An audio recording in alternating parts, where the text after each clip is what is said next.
ఫున్సుక్ వాంగ్డు సోనం వాంగ్చుక్పై ఇంకా నోరు విప్పరేంటి? ఈ ప్రశ్న ఇప్పుడు చాలామంది అడుగుతున్నారు. ఏంటి ఫున్సుక్ వాంగ్డు? బహుశా చాలామంది ఇప్పటికే తెలుసుంటుంది. 3 Idiots చాలా పాపులర్ ఫిలిం. ఇందులో అమీర్ ఖాన్ పోషించిన క్యారెక్టర్ ఫున్సుక్ వాంగ్డు. ఇది వాస్తవానికి లడాక్ ఎన్విరాన్మెంటలిస్టు, ఎడ్యుకేటరు, ఇన్నోవేటరు, యాక్టివిస్టు, ఇంజనీర్ కూడా అయిన సోనం వాంగ్చుక్ జీవితాన్ని పోలి ఉంటుంది. ఆయన చేస్తున్నటువంటి కృషిని పోలి ఉంటుంది. అందుకే ఇదేదో నేను చెప్పడం కాదు. ఇప్పుడు అదే సినిమాలో చతుర్ రామలింగం పాత్రను పోషించిన ఓమీ వైద్యానే చెప్పాడు. ఆయన తాజాగా ఒక వీడియో రిలీజ్ చేశాడు. అందులో సోనం వాంగ్చుక్ ప్రాణాలను కాపాడండి అని పిలిపించారు. సోనం వాంగ్చుక్ ఢిల్లీలోని జంతర్ మంతర్లో నిరాహార దీక్షలు ఉన్నారు. ముందు ఓమీ వైద్య చతుర్ రామలింగం ఏమన్నాడో చూడండి. I don't want Funsuk Wangdu to die.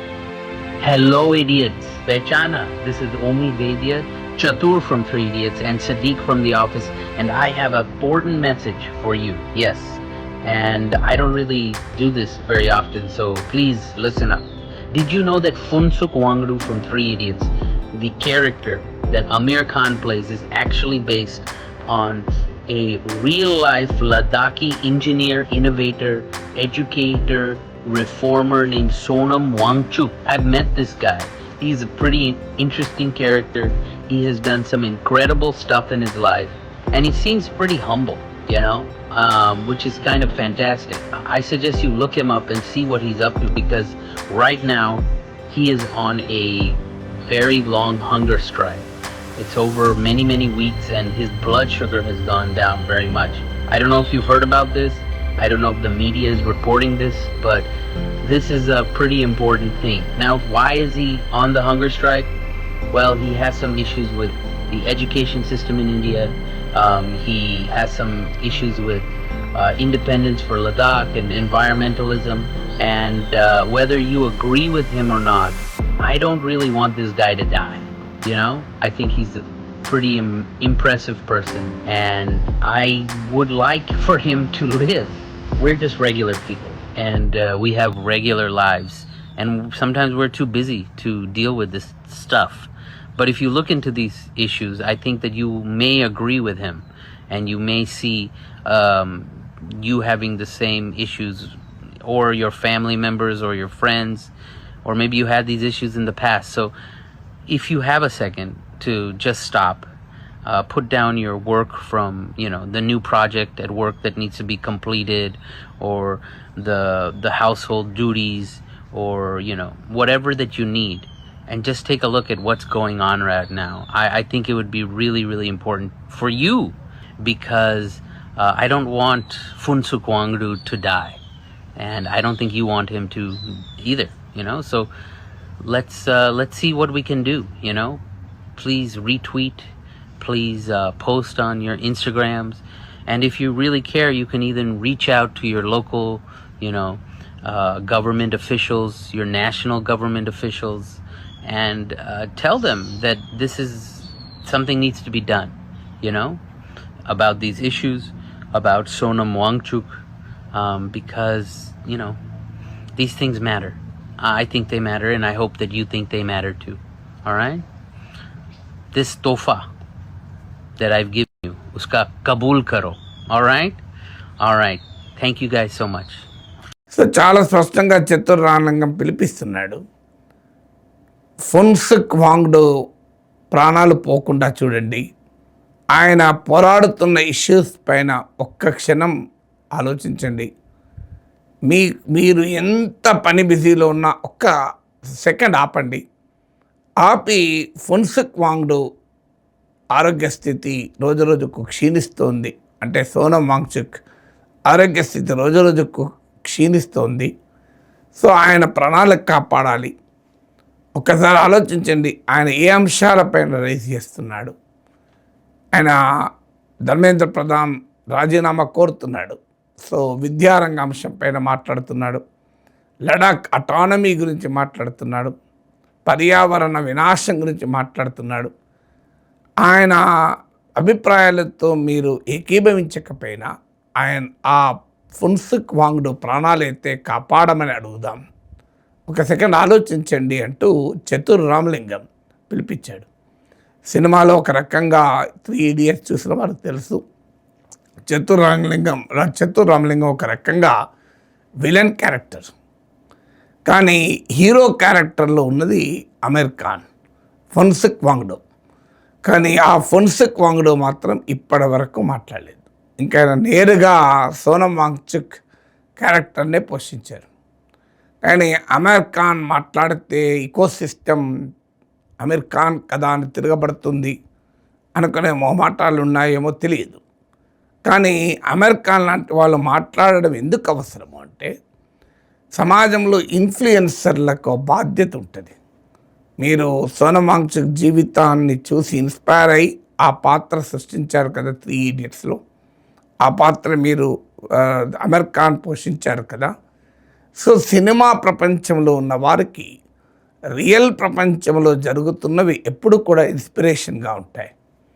ఆ రియల్ ప్రపంచంలో జరుగుతున్న వాటిని సినిమా ప్రపంచంలో చూపెడతారు. ఎందుకంటే సినిమా కూడా ఒక రకమైన లిటరేచరే. అంటే అప్పుడున్న పరిస్థితులు, ఆలోచనలు, పరిణామాల రిఫ్లెక్షన్గా ఉంటుంది సినిమా. అంటే సినిమా సోనం వాంగ్చుక్ జీవితంతో చేతన్ భగత్ నవల్ ఆధారంగా లూజ్లీ, ఆ నవల్ ఎగ్జాక్ట్ కాదు కానీ లూజ్లీ ఆ నవల్ ఆధారంగా ఈ సినిమా తీయబడింది. సో ఆ సినిమా విషయంలో ఆ స్ఫూర్తి సోనం వాంగ్చుక్ క్యారెక్టర్ అయినప్పుడు, దాన్ని పోషించినప్పుడు మరింత బాధ్యత ఉంటుంది రియల్ లైఫ్లో. అందువల్ల సినిమా రియల్ లైఫ్ మధ్య ఆ ఇంటరాక్షన్ ఉంటుంది. అయితే ఇది అమీర్ ఖాన్ ఒక్కరే కాదు, it should be located in the larger context. ఆ లార్జర్ కాంటెక్స్ట్ ఏంటంటే culture silence in the film industry. Cine ప్రపంచంలో ఎందుకు ఈ మౌనము, ఎందుకు ఈ నిశ్శబ్దము? మౌనం కూడా కాదు. సో సినీ ప్రపంచంలో ఏమిటి నిశ్శబ్దము? ఎందుకు ఈ నిశ్శబ్దము అంటే, సినీ ప్రపంచం నిరంతరం భయకంపితమై ఉంది ఇప్పుడున్న వాతావరణంలో. ఇవాళ మనం చూస్తున్న సినిమాను కూడా ఒక ఐడియాలజికల్ ఇన్స్ట్రుమెంట్గా, ఒక సైద్ధాంతిక ఆయుధముగా వ్యవస్థలో అధికారాన్ని కలిగి ఉన్నవారు ఉపయోగించుకుంటున్నారు. తమ నరేటివ్కు ఉపయోగపడే సినిమాలను ప్రోత్సహిస్తున్నారు. తమ నరేటివ్ను ప్రశ్నించేటువంటి సినిమాల పైన ఉక్కుపాదం మోపుతున్నారు. ఆ ఉక్కుపాదం అనేక రూపాల్లో ఉంటుంది. ఒక రూపం సెన్సార్షిప్. సో వెంటనే సెన్సార్ బోర్డు అంగీకరించదు, అనేక కట్స్ విధిస్తుంది. అది కానప్పుడు ఆర్గనైజ్డ్ బాయ్కాట్ పిలిపిస్తుంటారు. సో వారి అభిమానులు, ఫ్రింజ్ గ్రూప్స్ మా మనోభావాలు దెబ్బతిన్నాయంటూ బాయ్కాట్కు పిలిపిస్తారు. అప్పుడు సాధ్యం కాకపోతే ఆర్గనైజ్డ్ వైలెన్స్ కూడా ఉపక్రమిస్తున్న సందర్భాలు ఉన్నాయి. అంటే సినిమా హాళ్ళ పైన దాడులు చేయడము, లా అండ్ ఆర్డర్ ప్రాబ్లమ్స్ ఉంటాయని ప్రభుత్వాలు భయపడము, తమకు అనుకూల సినిమాలకైతే ట్యాక్స్ కన్సెషన్స్ ఇచ్చి ప్రోత్సహిస్తూ ఉంటారు. తమ నరేటివ్ను ప్రశ్నించేటువంటి సినిమాలు వస్తే వాటిపైన అటాక్ మొదలు పెడతారు. సో పెట్టి ఆఖరికి ప్రభుత్వాలు చూడు లా అండ్ ఆర్డర్ కారణాల రీత్యా మీ సినిమా ప్రదర్శించలేము అంటారు. లేదా సినిమాలో ఓనర్స్ భయంతో అసలు ప్రదర్శించడమే మానేస్తారు. కొంతమంది ఇదంతా ఎందుకు పంచాయతీ అని ప్రొడ్యూసర్లు, డైరెక్టర్లు అలాంటి సినిమాలు తీయడమే మానేస్తున్నారు. ఎందుకు ఈ గొడవ అని. ఇంకా కూడా వినకపోతే ఏముంటుంది, ఫిలిం ఇండస్ట్రీపై కూడా సిబిఐలు, ఈడీలు, ఐటీలు వస్తాయి. సో వారిపైన దాడులు మొదలవుతాయి. సో ఇదంతా మాకెందుకు పంచాయతీ అని వాళ్ళు అనుకుంటారు. లేదు, వాళ్ళ పేరును బట్టి, వాళ్ళ విశ్వాసాలను బట్టి వాళ్ళపైన దేశద్రోహులుగా ముద్ర వేస్తుంటారు, దాడులు చేస్తుంటారు, అటాక్ చేస్తుంటారు. సో వారిని హిందూ ద్రోహులుగా, దేశద్రోహులుగా చిత్రీకరిస్తూ ఉంటారు.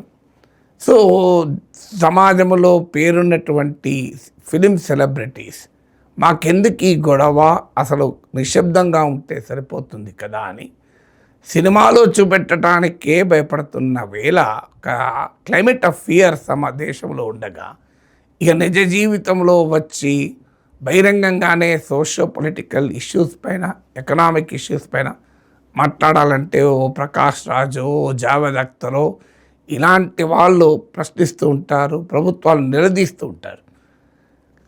ఎందుకు ఇది అవసరం? ఎవరి అధికారంలో ఉన్నారన్న దాంతో సంబంధం లేదు. నేను ఎమర్జెన్సీపై సినిమా వచ్చినప్పుడు ఇలాగే స్పందించాను.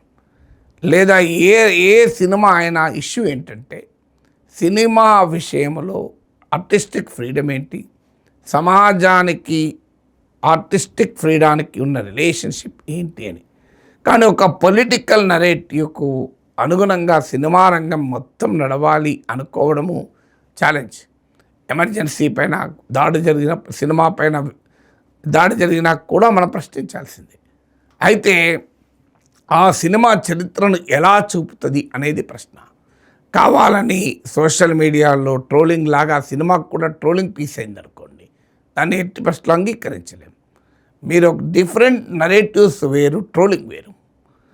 తేడా ఏంటి? ఇప్పుడు ఎమర్జెన్సీ ఉంది, ఎమర్జెన్సీ చీకటి రోజులు, ఎమర్జెన్సీలో భావప్రజ్ఞా స్వేచ్ఛ లేదు, న్యాయ వ్యవస్థ స్వయం ప్రతిపత్తి లేదు, అన్ని రకాల ఫండమెంటల్ రైట్స్ను సస్పెండ్ చేశారు అని ఒక నరేటివ్. లేదు, ఎమర్జెన్సీ దేశాన్ని అస్థిరపరిచే శక్తుల నుంచి కాపాడింది, దేశాన్ని సుస్థిరంగా ఉంచగలిగింది ఇంకో నరేటివ్. రెండు నరేటివ్లు సినిమాలు తీయచ్చు.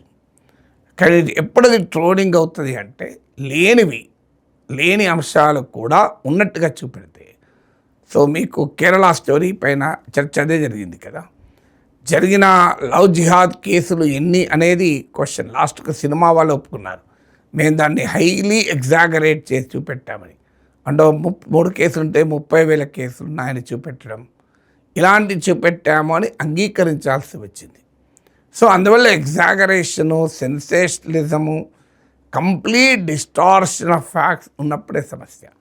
పొలిటికల్ నరేటివ్స్తో ఇబ్బంది ఏమీ లేదు.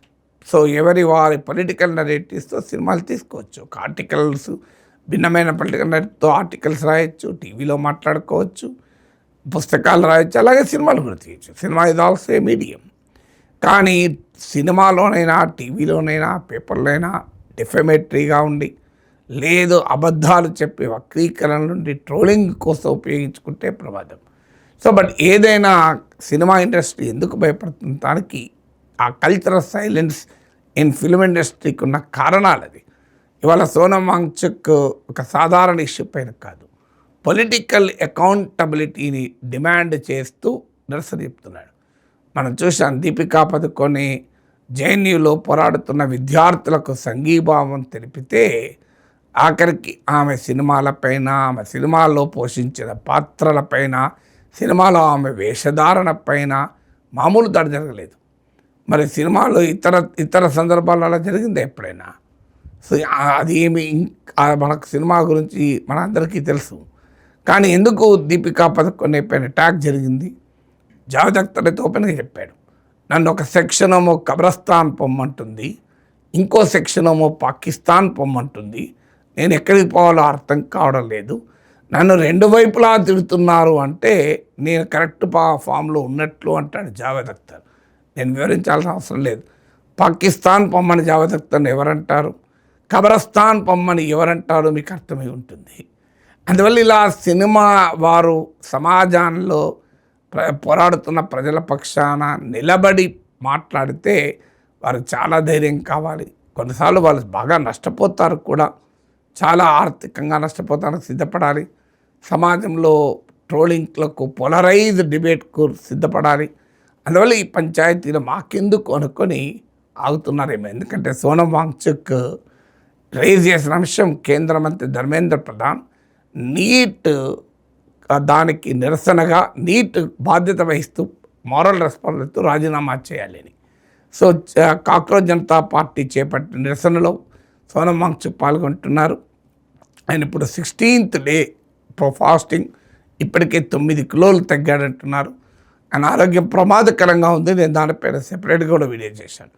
Let us hope Aamir Khan లాంటి ఓ సుప్రసిద్ధ నటుడు, జనాదరణ కలిగిన నటుడు, అందులో ముఖ్యంగా ఫున్సుక్ వాంగ్డు సోనం వాంగ్చుక్పై మాట్లాడతాడని ఆశించుదాం.